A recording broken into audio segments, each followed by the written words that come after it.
Once upon a time, around the early 2000s, MMORPGs were magical digital wonderlands where players spent hours slaying pixelated rats, arguing over loot drops, and pretending to be elven blacksmiths with absolutely zero social lives. Games like EverQuest and vanilla World of Warcraft weren't just games. They were lifestyles. People skipped meals, dropped out of college, and even got married in-game. Seriously, Google it. It was pure, glorious, time-consuming madness. Well, let's say they've had some work done. Now, instead of begging for buffs in the middle of a forest, you're auto-pathing through 47 side quests, watching 12 unskippable cutscenes, and getting bombarded with pop-ups telling you your mount can now wear a hat. For $4.99, of course. How did we go from tribal raids in Molten Core to TikTok-ready battle passes and seasonal AFK events? In this video, we'll take a ride on the loot cart of MMORPG history, diving into how the genre evolved or mutated, how social interaction went from guild drama to Discord silence, why monetization now feels like digital extortion, and how tech advances gave us shinier pixels, but somehow less soul. We'll also break down why the MMORPGs of the 2000s felt like rugged adventures through Middle-earth, while today's feel like speed dating inside a slot machine. So buckle up, hero. Unless you're already auto-mounted and skipping dialogue, let's explore why MMORPGs will never be the same again. Once upon a time, MMORPGs were not just games. They were brutal digital boot camps. EverQuest and vanilla World of Warcraft didn't care about your feelings. You died? Cool. Go find your corpse. You had to run to it. Uphill. Both ways. In the snow. Naked. Traveling across zones wasn't just part of the game. It was the game. No mounts at level 1. No teleportation stones. No convenient flight paths. You wanted to get somewhere? Stretch your legs, champ. We're talking 30-minute jogs through wolf-infested forests just to deliver a letter to an NPC who forgot how to use a mailbox. Quests didn't hold your hand either. There were no map markers. Instead, you got riddles disguised as dialogue. The treasure lies where the shadow meets the flame. Translation: good luck wasting your weekend in the wrong cave. Half the time, you'd end up alt-tabbing to a fan-made wiki written in Comic Sans. But somehow, it worked. Because that pain, that effort, it made victory feel earned. You didn't just level up, you survived. Every ding was a mini triumph. Every item upgrade was a celebration. Your mount? That was your first car. Now let's talk modern MMORPG. Today's games are designed like fast food menus. Convenient, shiny, and forgettable 5 minutes after consumption. Death penalties? Minimal. Quests? Auto-tracked. Navigation? Here's a glowing line leading you directly to the objective, because heaven forbid you feel even slightly confused. In some MMOs like Ilion, you hit level 20, halfway to max, before you've even figured out the UI. Just complete the tutorial, and boom, you're halfway to greatness. Because why experience an adventure when you can speedrun through it in bunny slippers? Leveling, once a hard-earned journey, has become a race to reach the part where the real grind begins.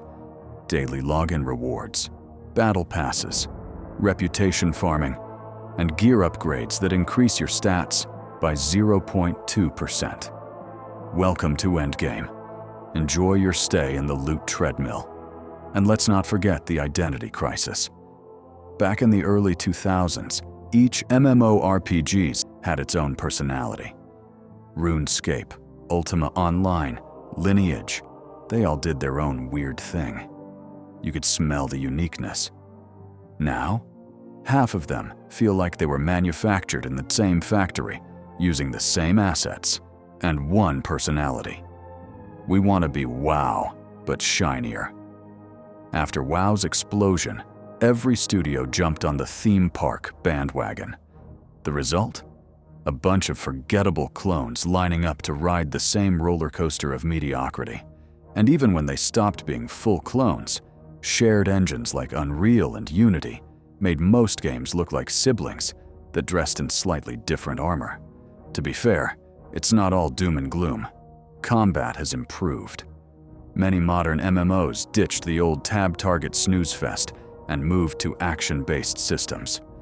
Games like Black Desert Online introduced flashy, combo-heavy battles that actually feel satisfying, assuming your PC doesn't catch fire from rendering 300 particle effects per second. Storytelling has evolved too. You've now got voice acting, cinematics, and main storylines that don't just live in quest text you skipped. Games like Final Fantasy XIV turned plot delivery into full-blown anime sagas. It's no longer kill 10 rats because I said so. It's kill 10 rats to save the world and your long-lost brother, who's secretly a god. So yes, modern MMORPGs are prettier, faster, and more user-friendly, but they've also lost that old-school flavor. The grit, the mystery, the joy of getting hopelessly lost and asking random players for help in chat, who would then ignore you because they were also lost. These days, no one gets lost.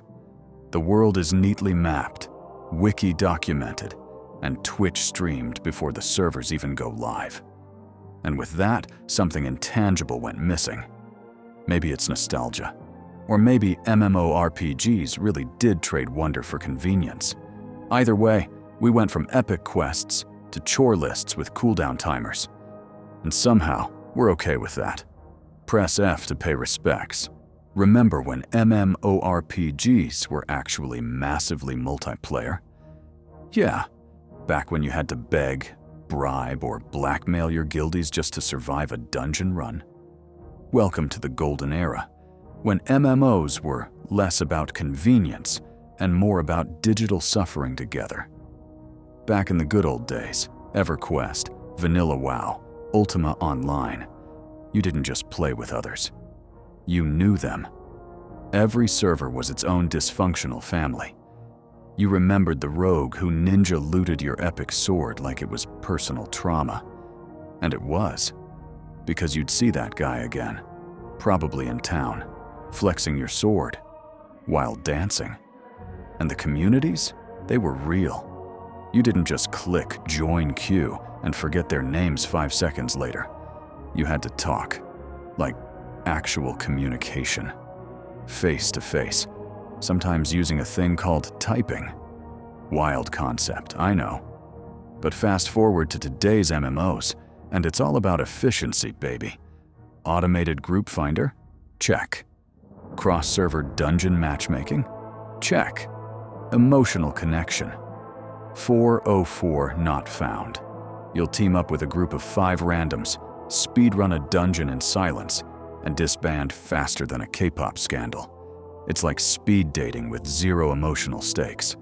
Hi, thanks, bye. Building community this way is like trying to start a band with people you met during an elevator ride. And guilds? Oh, sure, they still exist.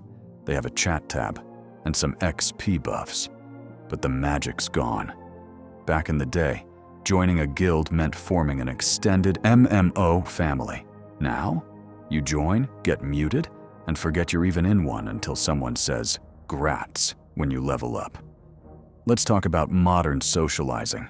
Nowadays, people don't build communities in the game. They take it to Discord, where 90% of the fun happens, and 10% is people arguing over loot drama from 2 years ago. Ironically, this is nothing new. Back in the 2000s, we had IRC and Ventrilo, but at least the games were still the main stage. Now, if you're not in the right Discord server, you might as well be playing a single-player game with extra steps. And it gets worse, because now we've got streamers. MMOs used to be about exploring the unknown with your friends. Today, the moment a patch drops, 10 streamers are already yelling, "New boss guide, meta build, how to not suck." You're not discovering content. You're watching a tutorial for your job. Plus, let's not forget the streamer armies. These aren't guilds, they're cults. Join my server, sub to my channel, and remember, if you fail the mechanic, you're banned from the Discord and exiled to Final Fantasy XI. And what's the result of all this convenience and content creation? MMORPGs today feel less like persistent online worlds and more like fancy co-op lobbies with loot. Once you're done with the grind, there's nothing tethering you. No real bonds. Just the cold whisper of, maybe I'll try another MMO. So if you ever feel nostalgic about the community in MMOs, you're not crazy. You're just from a time when a guild was more than a chat room, and when helping someone in a dungeon might actually lead to a friendship instead of an awkward silence and a speedrun to Alt-Tab out. Welcome to the age of convenience, where social dynamics are streamlined, sterilized, and silently ghosted. Ah yes, the good old days, when you bought an MMORPG, paid your monthly tithe to the game gods, and everyone existed on equal ground. No whales, no cash shops, just you, your subscription, and a 6-hour raid that ended in failure and tears. Life was simple. You either played the game or you didn't. Want an epic sword? Go kill 10,000 rats. That's how it worked. But then came the dark times, the microtransaction age. Phase 1, the subscription sanctity, back in the 2000s. MMORPGs like World of Warcraft, EverQuest, and Final Fantasy XI ran on the sacred monthly subscription model. Everyone paid. Everyone suffered equally. No boosts, no premium XP, and definitely no $49.99 armor sets with glowing nipples. You logged in, grinded for hours, and earned your gear with sweat, blood, and probably a few broken keyboards. Some rebels like Guild Wars. One tried the buy once, play forever model, which was practically revolutionary. But free to play? That sounded like a scam your cousin would fall for in a pop-up ad. Phase 2, free to play, with a side of extortion. Fast forward to the 2010s, and suddenly, free to play became the industry buzzword. Games like RuneScape and MapleStory kicked down the paywall and said, "Come all." But there was a catch. You could play for free, but your character had the storage capacity of a sock. Your XP gain was slower than dial-up internet. And that epic gear?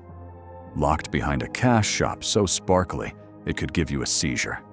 Welcome to freemium hell, where games are free, unless you want to actually have fun. Phase 3, the rise of the whales. Suddenly, everything had a price tag. Want a cool mount? That'll be $20. Need more inventory space? Another $10. Dying a lot? How about a $5 resurrection booster, you broke peasant? Then came the real monster. Pay to win. Games like Black Desert Online and Lost Ark said, "Why stop at cosmetics?" and opened the floodgates. XP boosts, honing materials, gear upgrades, all purchasable. Why grind when you can drop daddy's credit card and obliterate the competition? If you were broke, your role in PvP was basically professional target dummy. Phase 4, battle passes, VIP tiers, and a sprinkle of gambling.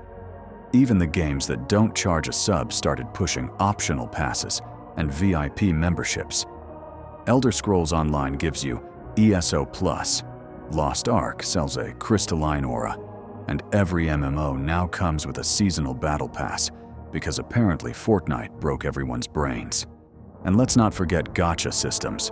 Random loot boxes disguised as exciting surprises. It's basically gambling for pixels. You could spend $100 trying to pull a shiny weapon and end up with a digital turd wearing a hat. Bonus points if the game also has crypto and NFTs. Some MMOs tried adding blockchain garbage because nothing says fantasy immersion like minting goblin coins on the Ethereum network. Phase 5, designed by $. Here's the real kicker. When games make money from in-game purchases, they're designed around those purchases. That means artificially slow leveling to sell XP boosters. Tiny bags, so you'll buy more slots. Overcomplicated upgrade systems, so you'll rage buy progression skips. MMOs stopped being about worlds you lived in and started feeling like shopping malls with dragons. You're not a warrior, you're a walking wallet. Old MMOs were hard, grindy, and sometimes unfair, but they respected your time. Now, you can play for free and get nickel and dimed every 5 minutes. The community, replaced by silent dungeon speedrunners and gold spammers trying to sell you 100,000 gold for $3.99. But hey, on the bright side, you don't have to pay, unless you want bag space or decent gear, or not to suck. Welcome to modern MMORPGs, free to play, pay to exist. Ah yes, remember when MMORPGs were pixelated, laggy, and your biggest enemy wasn't the raid boss, it was your dial-up connection? Back then, every server was its own little cult. You picked one, stuck to it, and prayed your internet didn't explode mid-dungeon. Now, we've got mega servers, cross-realm matchmaking, and games pretending everyone's playing in one big happy utopia. Except no one remembers your name because the guy healing you is from another dimension. Let's talk tech, because it changed everything. First off, graphics. Once upon a time, if your character had more than 5 polygons and a functioning face, that was considered cutting edge. These days, we've got characters in Black Desert Online with pores more detailed than real human skin. Games now look so good. You're more concerned about your frame rate than your armor stats. Thanks, Unreal Engine. Every MMO now has the same shiny lighting and lens flare, and we're too scared to say anything. And let's not forget the platform invasion. MMORPGs used to be sacred PC territory. Mouse, keyboard, 120 hotkeys, and carpal tunnel were part of the experience. But then consoles kicked down the door, and mobile phones crawled in through the vents. Now we've got Genshin Impact on your phone, RuneScape on your toaster, and soon you'll be raiding with your fridge if Square Enix has its way. The interfaces are so simplified for touch controls, we went from build crafting to press button, win game. Cloud gaming? Oh, it's here too. Who needs a $3,000 rig when you can stream your MMO on a potato with Wi-Fi? Sure, it's like playing through a foggy window, but hey, at least you're connected. Welcome to the future, where the boss one-shots you and your internet. Let's talk about AI, not the kill 10 rats kind. Real AI. Developers are now stuffing large language models into NPCs, so your village blacksmith doesn't just say, "Hello, traveler." He might actually remember you, question your fashion choices, and emotionally manipulate you into crafting his boots. Want to flirt with a vendor or argue with a quest giver? Congrats, it might turn into a full-on therapy session. And if that's not enough, studios are flirting with the idea of AI-powered quest generators. Meaning, you might get a personalized story arc where the villain is you. AI-generated storylines, AI music, AI world events. Basically, the devs are handing the reins to the machines.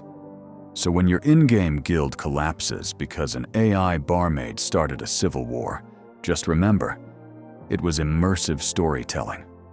Oh, and let's not forget monetization. With tech this good, devs have to fund it somehow. Say goodbye to flat subscriptions, and hello to 20 battle passes, seasonal cosmetics, and a loot box containing half a sword.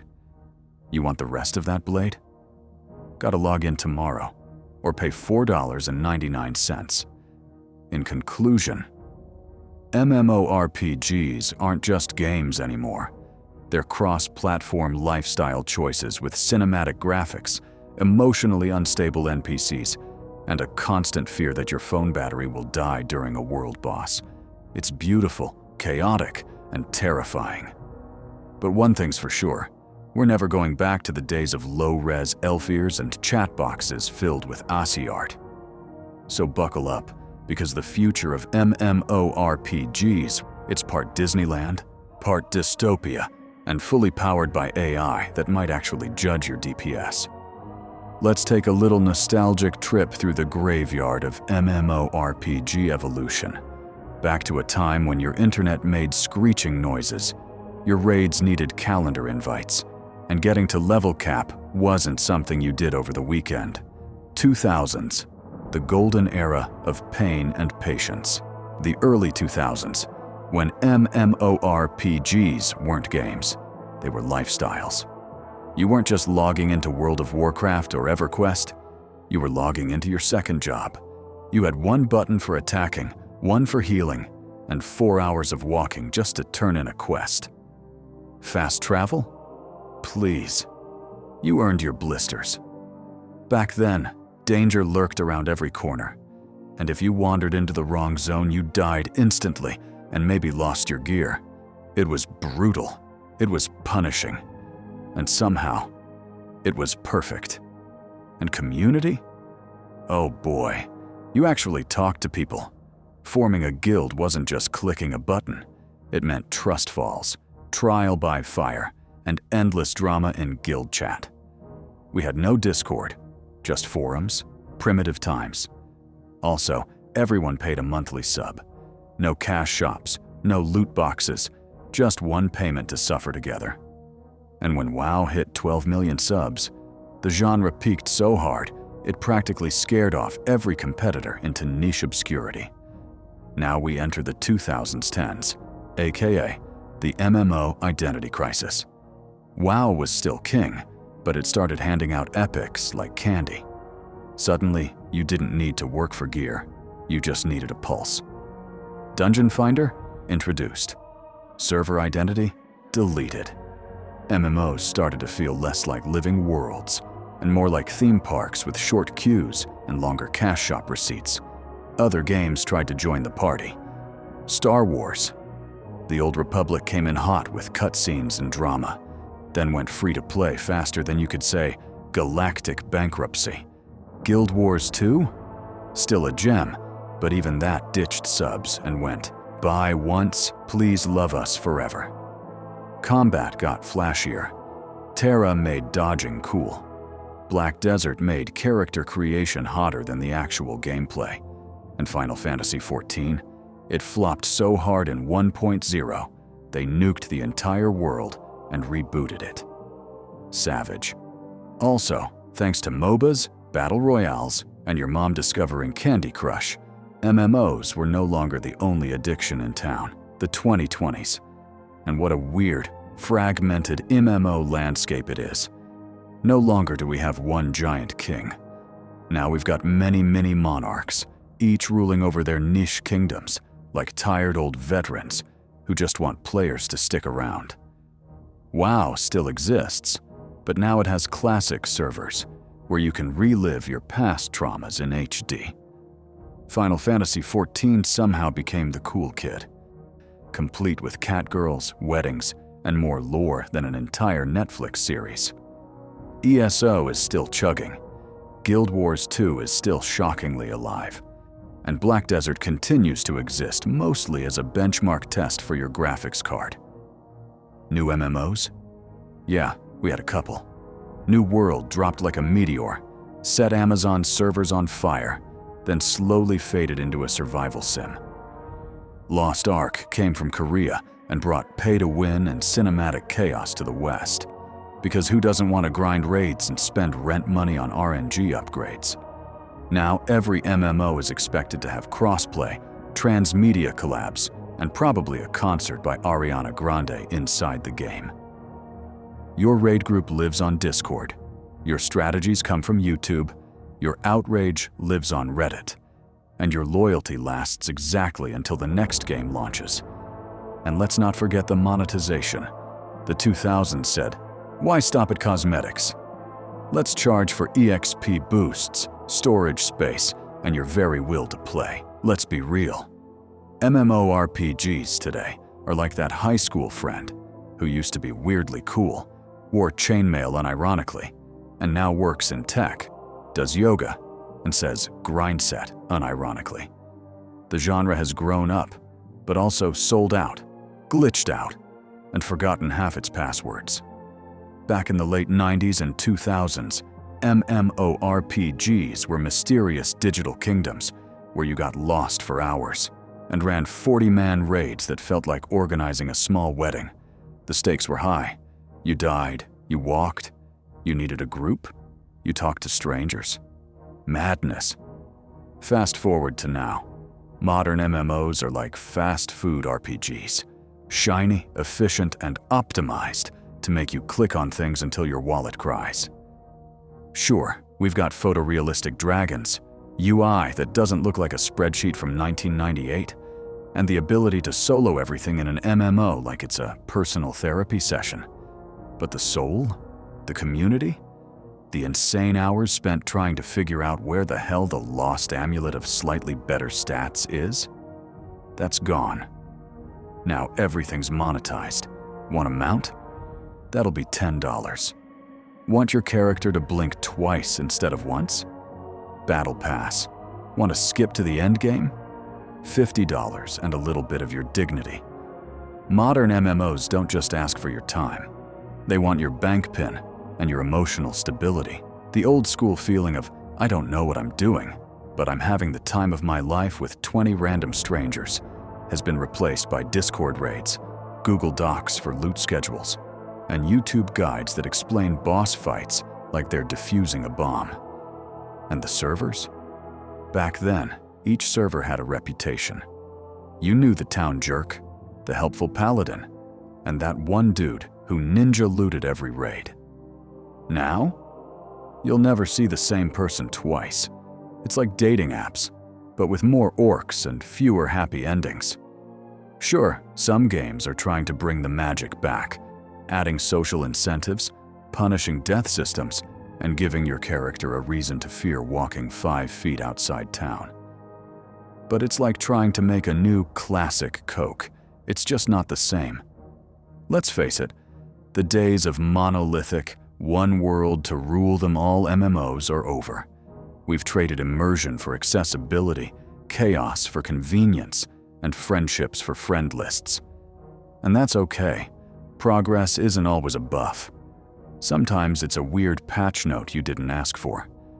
So no, MMORPGs aren't dead. They're just evolved, transformed, mutated. They're now a diverse buffet of online worlds that cater to every taste, from sweaty PvPers to chill farmers. But the genre as we knew it, that magical, clunky, borderline broken era, gone, forever, and no patch can bring it back. Welcome to the new MMO meta. Please insert coin to continue.